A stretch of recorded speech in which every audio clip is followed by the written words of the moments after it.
J'aimerais vous parler des conditionnements et des masques que l'on peut porter.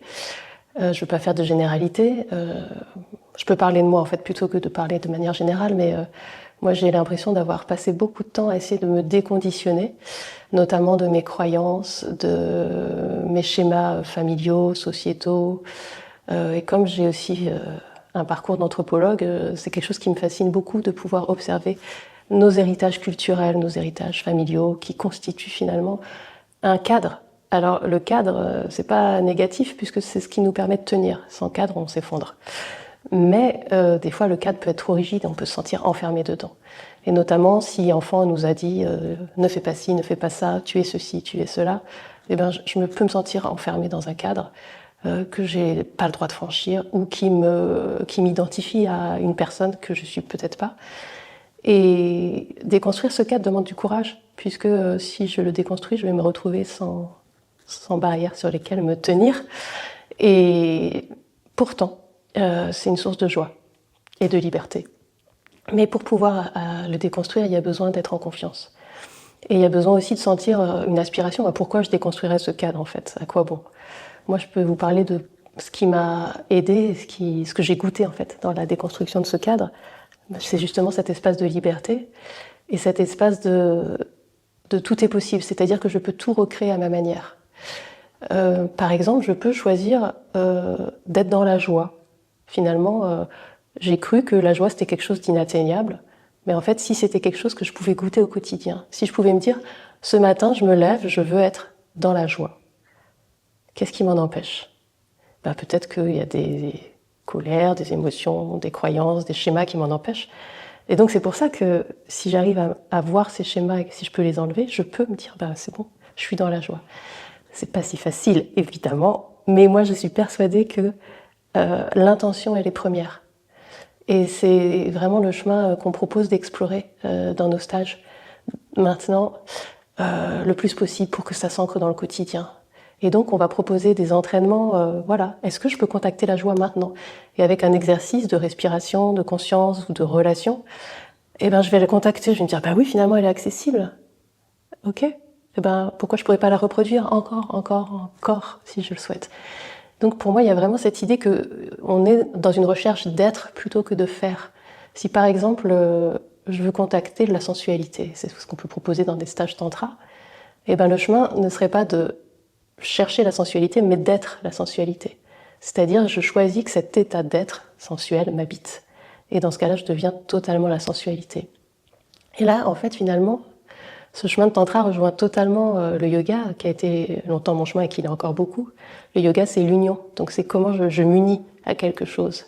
Je peux m'unir à mon souffle, mais je peux aussi être unie à la sensualité, parce que je décide de l'habiter totalement. Et c'est quand même super agréable. Donc pourquoi s'en priver? En fait, si elle est disponible, je peux choisir de l'habiter. Voilà, donc nous, ce qu'on propose, c'est vraiment de pouvoir goûter ça sur des petits exercices ou des grands exercices pour que ça devienne finalement plus quelque chose d'inatteignable, en fait, que ça soit à notre portée. Et qu'on puisse le goûter en étant en relation, parce que le challenge de l'autre, des fois, me met en difficulté à pouvoir contacter ce qui est vraiment moi, puisque je vais chercher à plaire ou je vais chercher à être. Et le jugement, la pensée en permanence peut créer un obstacle. En tantra et en yoga, on ne dit pas que l'ego est un obstacle, on ne dit pas que le jugement est un obstacle. Alors en yoga parfois. En tout cas, on va pouvoir au contraire se dire « Ok, j'accueille ce qui est là et je m'en fais pas un obstacle ». Donc tout ce travail sur le jugement, l'ego aussi, ça fait partie de ce qu'on propose d'explorer ensemble en fait. Et tout ça, c'est un chemin aussi de lucidité. La lucidité, pour moi, c'est la présence.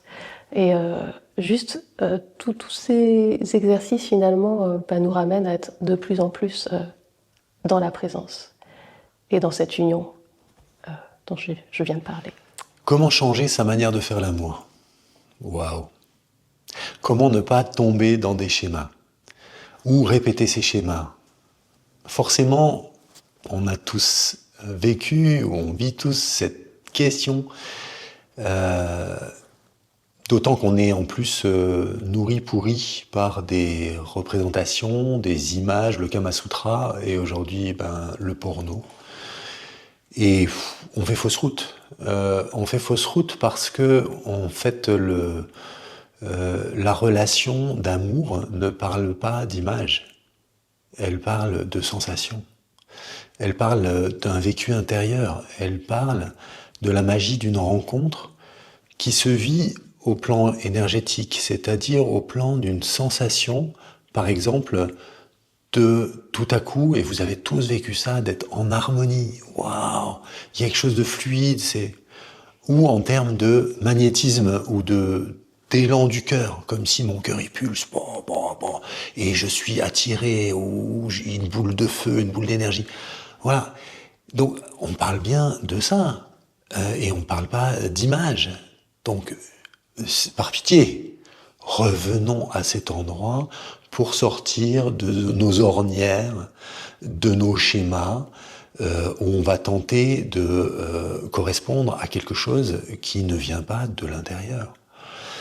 Et donc tout le chemin que Sabine et moi proposons en stage tantra, c'est de ressentir qu'est-ce qui vient de l'intérieur et qu'est-ce qui est ma couleur, qu'est-ce qui est ma forme d'élan, ma forme d'élan de joie, ma forme d'élan d'énergie, ma forme de magnétisme, de perception de l'énergie de l'autre. Tout ça, c'est délicat, on l'apprend nulle part. On pourrait apprendre ça à l'école, hein, mais on en est loin.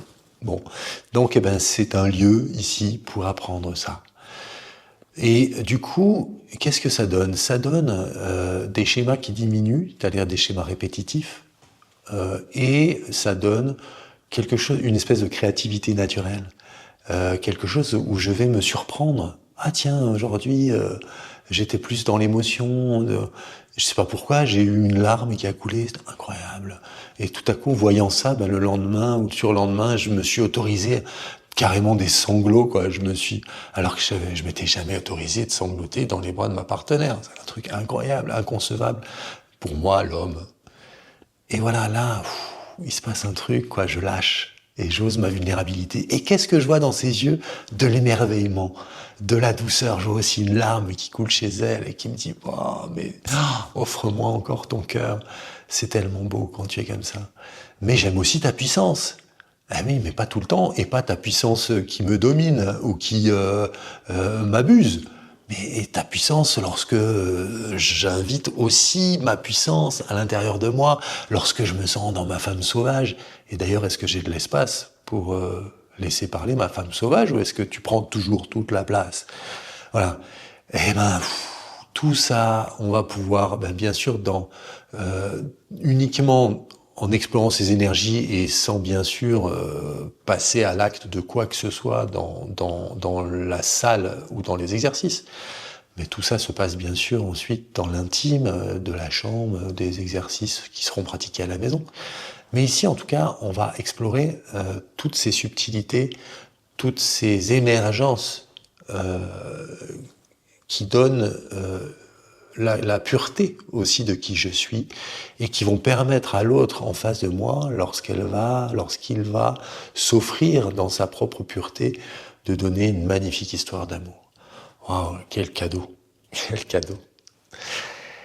Et je pense qu'il y a tout un chemin aussi où on peut lâcher la question du pouvoir.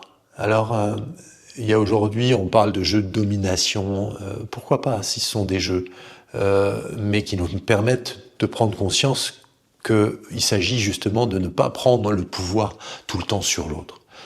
Et mine de rien, ces schémas, ils nous collent un peu à la peau parce que ce sont des schémas sociétaux.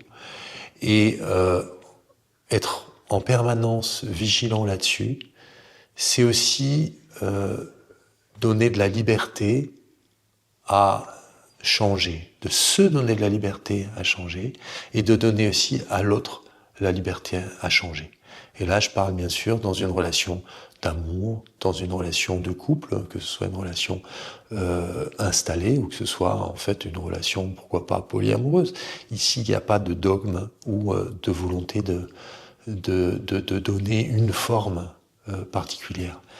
Mais ça donne aussi, mine de rien, de la grande liberté dans les relations d'amitié ou dans des relations toutes simples, où je vais permettre, parce que je ne veux pas prendre le pouvoir sur l'autre, à l'autre d'exister pour lui et à moi-même d'exister pour qui je suis, en toute paisibilité, en toute tranquillité. J'aimerais vous parler des corps subtils. C'est un sujet qui m'intéresse depuis des années et qui me touche en particulier parce que j'ai souvent eu du mal à pouvoir sentir la différence entre différentes perceptions qu'on peut qualifier d'énergétiques. Et je me disais, est-ce que ça c'est bien mon corps énergétique ou est-ce que c'est un autre corps? On parle du corps astral, on parle aussi de la conscience, on va parler de l'âme. Et selon les traditions, des fois on n'a pas les mêmes mots. Notamment en yoga, même en yoga justement, il y a différentes traditions. On va parler des koshas, les enveloppes, ou alors on va parler des plans de conscience. Et dans le tantra aussi, on va avoir des mots un peu différents des fois. Et voilà, donc selon les traditions, et je ne parle pas des autres traditions que celles de l'Inde, il y a toujours des termes différents, ou en tout cas même des fois des nombres de corps différents. Alors du coup, je me dis, mais de quoi on parle? Est-ce qu'on peut avoir un vocabulaire commun et combien il y a vraiment de corps? Et j'ai pas trouvé la réponse, même si je la cherche encore. En tout cas, je pense que peut-être que c'est juste des schémas, c'est-à-dire des symboles, de même que les chakras représentent en fait une porte symbolique vers un état qu'on peut contacter. Et si les chakras, par exemple, sont dessinés symboliquement avec un triangle vers le haut ou vers le bas, avec une certaine couleur, eh bien, c'est probablement qu'ils servent à nous aider à décrire ce qui peut être ressenti. Mais comme on a tous une perception différente, par exemple, moi, je suis à peu près 20% visuel, 30% plutôt sensoriel, et puis 50% cognitif, où du coup, je ne vais pas forcément m'accaparer la notion de chakra ou de corps subtil de la même manière que mon voisin. Et donc, si moi, dans un stage, dans une formation, je vais transmettre un mot pour parler d'un chakra ou d'un corps subtil ou d'un état de conscience, eh ben, il se peut que la personne ne capte pas parce qu'elle, elle va pas percevoir ce chakra ou elle va pas sentir ce corps d'énergie ou cet état de conscience. Donc tout notre travail avec Frédéric, c'est dans nos stages de pouvoir être le plus clair possible pour que tout le monde puisse s'y retrouver. Et donc le plus souvent possible, proposer des partages sur ce qui a pu être vécu, ce qui a pu être ressenti. Parce que plus on va pouvoir le nommer, plus on va pouvoir le clarifier et ça va devenir comme un vocabulaire, un langage qu'on va s'approprier. Et petit à petit, je vais pouvoir avoir mon propre descriptif de mes chakras, de mes corps subtils et de mes plans de conscience. Et je pourrais peut-être me retrouver facilement dans cette tradition parce que finalement elle résonne avec moi, ou dans telle autre tradition parce qu'elle va plus résonner avec ma perception.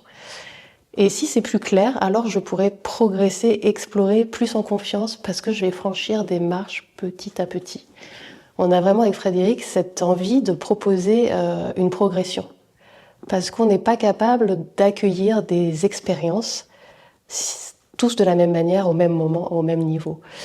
Des fois, des expériences peuvent être trop fortes. On va avoir une expérience d'extase ou de vibration énergétique qu'on ne va pas être en mesure d'accueillir parce qu'on n'est pas préparé à l'interpréter, par exemple.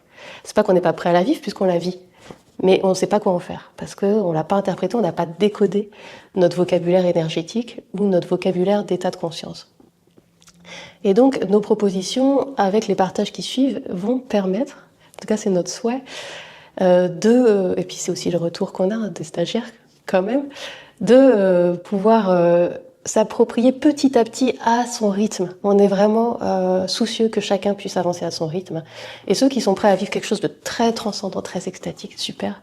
Ceux qui sont plutôt à vouloir y aller doucement, en confiance, en préservant leur cadre, leur schéma, ok, tout est ok en fait. Chacun va pouvoir du coup goûter en fonction de ce qu'il est prêt à percevoir. Et notre intention, il faut quand même toujours la rappeler, c'est de pouvoir goûter la beauté dans chaque petite chose, pas forcément chercher des choses immenses, très intenses, mais pouvoir les goûter dans des petites choses. Mais c'est des fois, en allant explorer des grandes choses, qu'on peut se rendre compte que la beauté et l'extase, elle est dans les petites choses. Voilà, tout est une histoire de progression. Le tantra et la spiritualité. le tantra est la recherche de l'éveil. Wow, sacré programme. Moi, je suis passé par une recherche, comme beaucoup de gens, de beaucoup de voies spirituelles. Je me cherchais, en fait, je cherchais du sens à ma vie. Et alors, j'ai passé des heures sur des coussins à m'exploser les genoux, avec des pratiques assez ascétiques, on peut dire. Et à un moment donné, j'ai découvert le tantra et je me suis dit, waouh, mais c'est génial. Le tantra, c'est aussi un espace où on peut se permettre plein de choses. C'est un espace du non-jugement, c'est un espace de liberté infinie. C'est un espace où je peux enfin être moi et où les pratiques sont proposées avec toute une liberté de je fais pas, je fais légèrement différemment parce que je l'adapte à comment j'ai envie de pratiquer. Et c'est en intégrant tout ce que je suis que je vais pouvoir, à un moment donné, augmenter ma perception de qui je suis, ma perception du monde, et explorer de nouveaux états.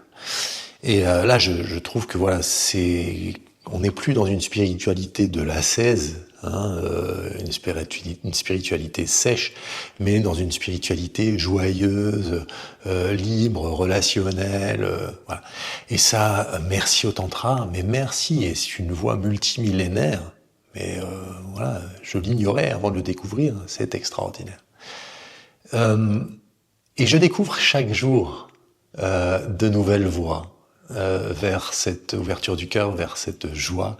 Et j'ai envie de vous raconter ce qui m'est arrivé encore tout à l'heure. C'était drôle parce que Sabine, donc avec qui j'anime, propose d'aller explorer en nature quelque chose qui nourrit mon élan vital. Moi, immédiatement, c'est la rose qui apparaît. Et puis, je me dis, bah voilà, je pars explorer les roses du jardin. Et il y en a plein ici, c'était magnifique. Et je le savais, j'en avais vu quelques-unes. Et je me surprends en fait à y aller de manière joyeuse, enjouée, dynamique, comme un enfant joueur.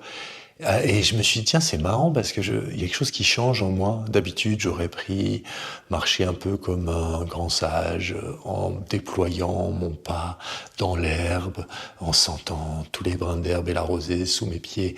Et là, en fait, je gambade tout à fait librement, comme si j'allais butiner d'une rose à l'autre. À un moment donné, je sentais la sensualité de la fleur. Je mettais mon nez complètement dans la fleur, avec ces odeurs qui me submergeaient. Et je me suis dit, waouh, mais ça, c'est génial, ce nouveau rapport au monde là qui arrive parce que j'ai fait une pratique qui m'a invité à ça juste avant et où j'avais visualisé au cours d'un rêve éveillé. Donc on est allongé, on rêve et puis quelqu'un d'autre note. Et j'étais rentré dans une histoire où j'avais retrouvé mon enfant, le trappeur qui va chasser les lapins, qui fait cuire des patates dans le feu. Pouah, et tout à coup, il y a cette liberté qui arrive et c'est tellement joyeux. Et puis, être joyeux comme ça, c'est aussi contagieux. Et contagieux avec toutes les personnes que j'ai croisées. Et c'est, voilà, contagieux peut-être aussi même vers vous parce que vous sentez cette joie que je porte en moi, cette joie de l'enfant intérieur. Et ça, c'est vraiment une voie, le tantra, que j'affectionne particulièrement pour ça. Elle est ouverte à tous, à toutes. Elle est facile, elle est respectueuse, elle est libre. Les stages tantra, en fait, peuvent poser cette question de mais c'est quoi le tantra? Puisqu'en fait, c'est un mot qui est très vaste et qui renvoie aussi à des sources très anciennes. Mais on parle aussi du néo-tantra. Donc pour clarifier, en fait, nous, on se situe, Frédéric et moi, à la jonction des deux. Frédéric a plutôt quand même une orientation néo-tantra. Et moi, comme je viens du yoga, je viens plutôt du tantra traditionnel. C'est-à-dire plutôt un tantra spirituel. Et notre rencontre, en fait, fait que on mélange finalement toutes ces approches. Alors quand je dis que le tantra traditionnel est plutôt spirituel, c'est faux parce que le néo-tantra est aussi très spirituel. Mais avant que je connaisse le néo-tantra, moi j'avais un peu une image de, ils font la fête, ils font l'amour, mais c'est pas spirituel. Et voilà, j'ai complètement déconstruit cette croyance. Et c'était très bien pour moi parce que j'ai découvert tellement de belles choses, tellement de réconciliation avec voilà, la polarité homme-femme, avec des réparations sur des schémas, des croyances. Et ce que j'apprécie beaucoup dans le tantra, qu'il soit néo ou ancien, c'est qu'il y avait vraiment cette idée de on n'adhère pas à une croyance. En fait, les tantrikas, historiquement, c'était des gens qui étaient hors des schémas. Même s'ils ont pu finalement faire des lignées, ils n'ont pas fait vraiment des écoles rigides, figées. Et justement, c'est ce qui caractérise le tantra, c'est qu'il n'y a pas d'adhésion, il n'y a pas de croyance. On est libre de croire ce qu'on veut. Et c'est cette totale liberté qui est joyeuse. Et c'est grâce à cette liberté aussi qu'on peut être dans l'amusement. Moi, je m'amuse beaucoup dans les stages de tantra. Parce qu'il y a justement cette profondeur et cette légèreté réunies ensemble, en fait.